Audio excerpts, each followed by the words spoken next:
Hey guys, welcome back to Inchworm Gardens. Today is Saturday, January 23rd, 2021. I'm in Tennessee's Zone 7.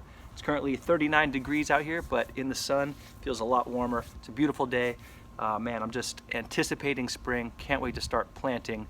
But for me, I'm still a few weeks off from that. So today's video, I want to talk about all of the varieties that I'm going to be growing for 2021. I spent the past few months combing through seed catalogs, which I'm sure many of you have as well. I've narrowed it down, decided exactly what I'm going to plant this year, and I want to share that with you. But first, I want to talk a little bit about planning the garden. Like, how much space do you have? How many plants can you fit in there? How many seeds should I buy for that space? You know, that's something every gardener needs to figure out, and you guys might already have a handle on it, but I wanted to just share a little some tips on planning that for you. All right, so let's get into it. So the first step in planting the garden is to really take a look at how much growing space you actually have. Whether that's just a few containers on your patio or a few raised beds, measure them out and figure out the number of square feet you have to grow in. Like this bed here is 8 feet long, 2 feet wide, that's 16 square feet. Now, most plants you can fit at least one plant per square foot. Some plants you can fit many more, some plants get way big and you can't fit them in a single square foot. But most plants you can fit in a single square foot. Take a look at your seed packet, take a look at the plants you get from the nursery, and it'll tell you the spacing. So that's the first step. Figure out exactly how much room you actually have to grow in. Now there are many different techniques and styles of gardening, so you just kind of figure out what works best for you. But one great reference book is this, Square Foot Gardening, which was developed by Mel Bartholomew. Especially for newer gardeners, this is a really good book, very helpful.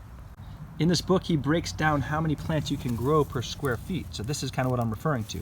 Like these larger ones, you can grow a single one per square, like the broccoli, cabbage, pepper. But the smaller plants, like carrots, you can fit 16 carrots in a single square. So it's pretty impressive. So this is really helpful. It's a good reference. Like I said, it's not like the end-all, be-all of planting. There's a lot of different methods, but that's a good place to start. So yeah, just figure out how many square feet you have, then that'll help you decide how many seeds you can actually buy so you don't go crazy, and or how many plants you can buy from the nursery. Figure that out, and that's a good start. So once you have that figured out, then you can sit down and have fun planning for each square of the garden, and you'll know exactly how many plants you can grow. So my suggestion here is to write it down and really have a plan going into it. So check out the shape of my garden here. What I've done is drawn up a little graph where every square foot is laid out, and now I can sit down and I can just plug in each one. And see, that's what I've done here. Gone through and plugged in each square. Now for me, I have 135 square feet of growing space. Now, how many different varieties of plants do you think I'm growing this year?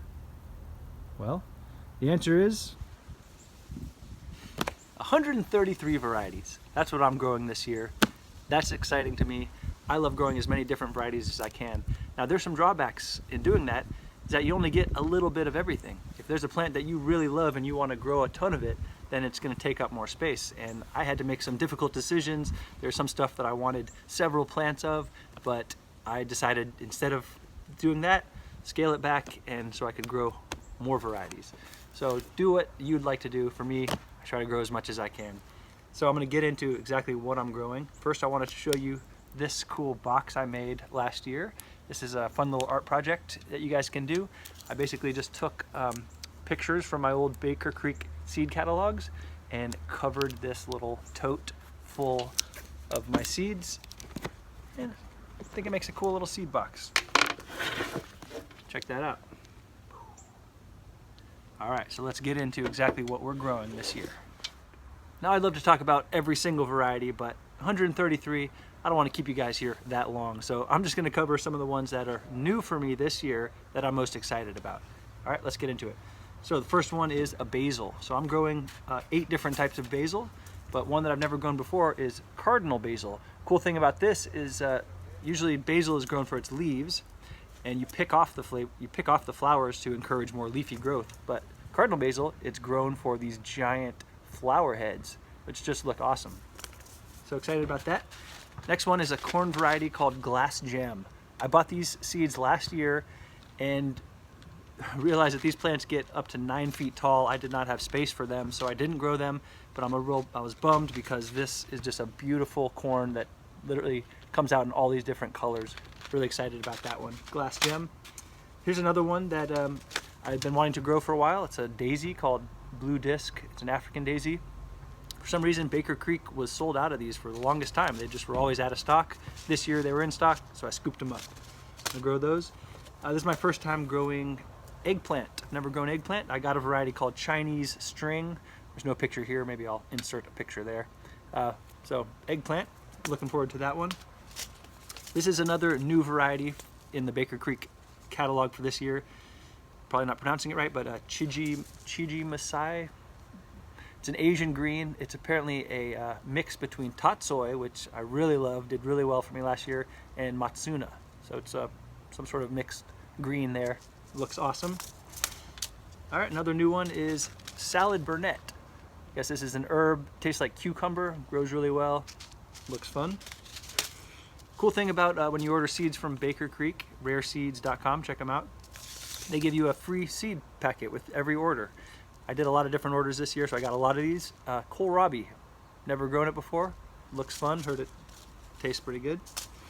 Now, here's another free seed that I got from Baker Creek. This one was actually a mistake though, so sorry guys, you sent me an extra seed packet that I did not order, but I'm happy to receive it and I will grow it since you sent it to me. Thank you. Lychee tomato. Now the reason I didn't want to grow this is because apparently it gets really big and it's very spiky. I have 2 small children. I don't want any hazards in the garden for them. So I'm actually going to grow this on the other side of my house, which is a little more out of the way. But this looks really cool. Apparently it tastes kind of like a mix between a cherry and a tomato, kind of sweet. Never grown it before, but I am this year. All right, another new thing for me is melons. I'm growing a variety called Kajari. Really cool looking melon. You guys are probably familiar with Jess from Roots and Refuge. She has a YouTube channel, big inspiration for me. She talks and raves about this melon, the Kajari melon, so I'm growing it because of her. So thank you, Jess.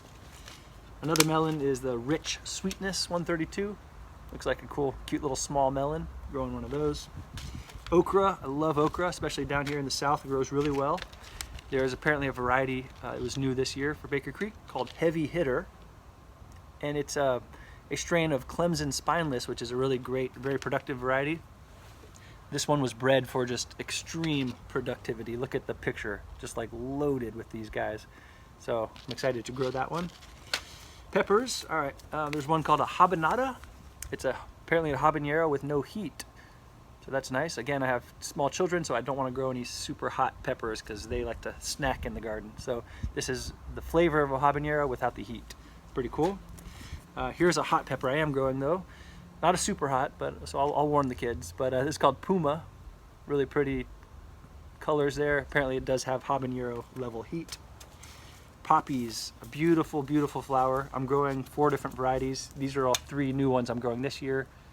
Giant Rattle, Hungarian Blue Breadseed, and Lilac. Looks really pretty.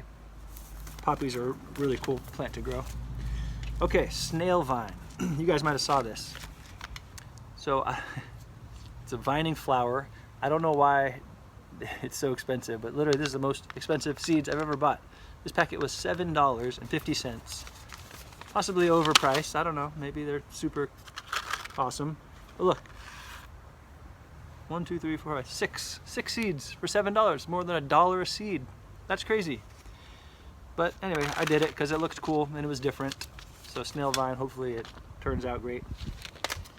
All right, here's another one, strawberry spinach. This is a green that produces these red berries, which I've read are tasteless. Maybe if you guys have grown them, you can let me know what you thought. But I heard they don't taste that good, but it seemed interesting. I know my son will like eating those. So I'm growing that. Tomatillo grows really well. I'm growing a purple variety this year. All right, tomatoes. Whew, this was a tough one. I only have 12 square feet, 12, 13, 14 or 15 square feet that I'm allocating to tomatoes. So I had to choose which ones. Anyway, the 2 new ones that I'm growing this year is Black Beauty, apparently the world's darkest tomato. Looks pretty cool. And then this is one from Wild Boar Farms, bred by Brad Gates. He makes a lot of really cool tomato varieties. Solar Flare. Apparently that one is really well. Grows really well. All right, and the last one, going from A to Z, Zinnia. One of my favorite flowers, grows extremely well. This is a candy cane mix. Looks really pretty. So there you go. That's just some of the plants that I'm growing this year. these are all brand new to me. So guys, if you've grown any of these varieties, if you'd like to give me any input, I'd be happy to hear it. And yeah, I guess that's it. I'm gonna put the entire list down in the description box, so you can, if you're interested in looking through all of them, you can see the entire 133 varieties that I'm growing. And I'm growing them all from seed, mind you. I have all the seeds already. I'm gonna be starting them soon, and I'll be taking you along for that as well. So stay tuned. We're gonna be starting the seeds soon. Just don't want to start too early because it's still a little too cold here in my zone, but I'm very excited. And there you go, guys. That's it. Thanks so much for watching. Catch you on the next one.